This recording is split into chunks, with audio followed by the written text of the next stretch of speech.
ప్రస్తుతం మనం విశాఖపట్నం తెనేటి పార్క్ వద్ద ఉన్నాం. అయితే నా వెనకాల మీరు చూస్తున్నారు కదండీ షిప్.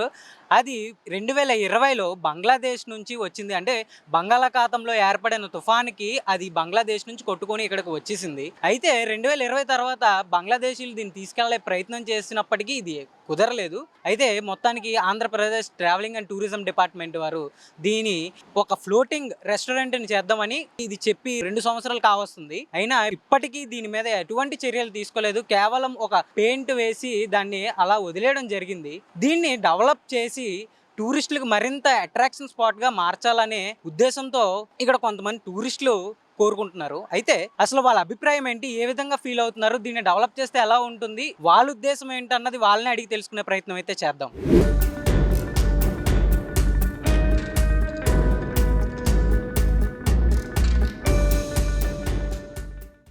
సిటీ ఆఫ్ డెస్టినీగా పేరుగాంచిన విశాఖపట్నంలో ఒకప్పుడు సముద్రంలో సరుకు రవాణా చేసిన ఓ నౌక ఇప్పుడు పర్యాటక ఆకర్షణగా మారింది. కానీ అభివృద్ధి పేరుతో చేసిన ప్రకటనలు మాత్రం ఇప్పటికీ కాగితాలకే పరిమితమయ్యాయి. టెనేటి పార్క్ తీరంలో నిలిచిపోయిన మా వైజాగ్ నౌక ప్రస్తుతం పాలకుల నిర్లక్ష్యానికి ప్రతీకగా కనిపిస్తుంది.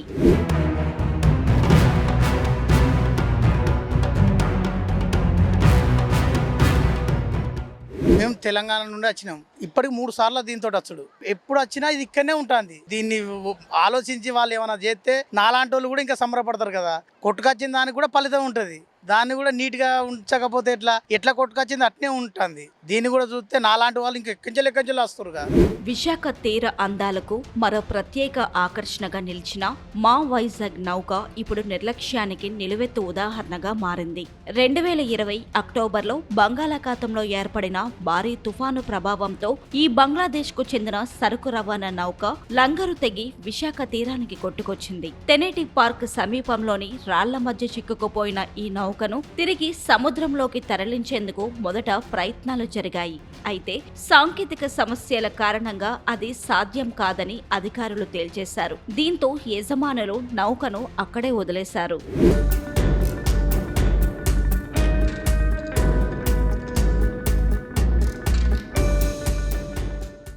నేను శ్రీకాకుళం నుంచి వచ్చాను. ఇలా ఫ్యామిలీతో పాటు వచ్చాను. ఇలాంటి వైజాగ్లో ఇలా ఒక షిప్ ఉంది అని అంటే వచ్చాను. ఈ షిప్ అనేది వచ్చి 6 years అయిందంట.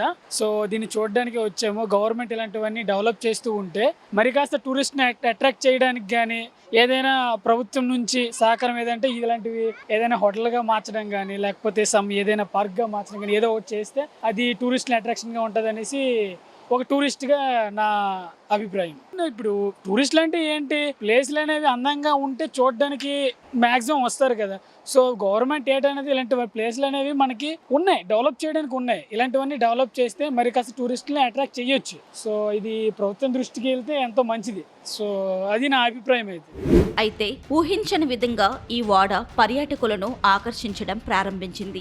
సెల్ఫీలు, వీడియోల కోసం స్థానికులతో పాటు ఇతర జిల్లాలు, రాష్ట్రాల నుంచి కూడా పెద్ద సంఖ్యలో సందర్శకులు ఇక్కడికి వస్తున్నారు. ఈ క్రేజ్ ను గమనించిన రాష్ట్ర ప్రభుత్వం, పర్యాటక శాఖ కలిసి ఎంవి మా వైజాగ్ నౌకను ఫ్లోటింగ్ రెస్టారెంట్ గా అభివృద్ధి చేస్తామని ప్రకటించాయి. దీని ద్వారా విశాఖ పర్యాటకానికి కొత్త గుర్తింపు వస్తుందని, ప్రభుత్వానికి ఆదాయం కూడా పెరుగుతుందని ఆశాభావం వ్యక్తం చేశారు.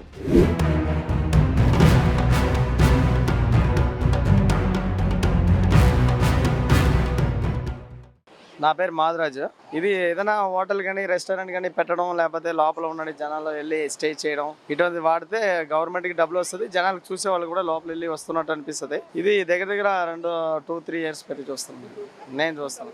అవునవును, అలాగే ఉంది. ఏం లేదు, ఏదో హోటల్ పెడతానన్నారు, మరి పెట్టారో లేదో తెలియదు కానీ ఎప్పుడు అలాగే ఉంది. అది ఇది వేస్ట్గా ఉండకుండా ఏదైనా యూజ్ చేస్తే గవర్నమెంట్కి డబ్బులు వస్తుంది. జనాలు వచ్చి చూస్తూ వెళ్తుంటారు, హ్యాపీగా ఫీల్ అవుతారు.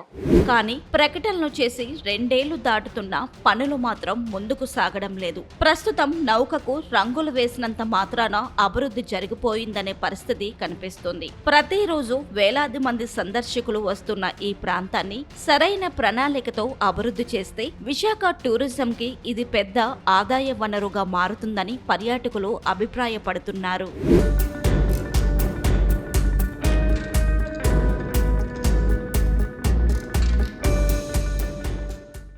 நான் என் பேர் கார்த்திகேயன். தமிழ்நாட்டிலேருந்து வந்துக்கிறேன். கப்பல் வந்து ஹோட்டல் கடைக்கு எதனா ரெஸ்டாரண்ட்ஸ் மாதிரி கொடுத்தா கூட மக்களுக்கு ஹெல்ப்பாக இருக்கும். இருந்தாலும் மக்கள் வந்து எனது இங்கே கீழே எதுவும் கடை இல்லைன்ட்டு ரொம்ப வருத்தப்படுறாங்க. రెస్టారెంట్ లేదనేసి జనాలంతా ఇబ్బంది పడతారు. రెస్టారెంట్ ఉంటే కూడా గవర్నమెంట్కి హెల్ప్ అవుతుంది, వాళ్ళకి డబ్బులు పోతుంది కదా. టూరిస్ట్ ప్లేస్ బాగానే ఉంది. కింద ఏదో లేదనేసి ఎంత కస్టమర్ అంతా బయటకు వెళ్తారు.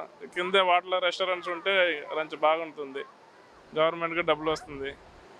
ఒకప్పుడు సముద్రంలో ప్రయాణించిన మా వైజాగ్ నౌక ఇప్పుడు విశాఖ తీరంలో అభివృద్ధి కోసం ఎదురు చూస్తుంది. ఇది కేవలం ఒక ఓడగానే మిగిలిపోతుందా, లేక విశాఖ పర్యాటక రంగానికి కొత్త గుర్తింపుగా మారుతుందా అన్నది ప్రభుత్వ చర్యలపై ఆధారపడి ఉంది.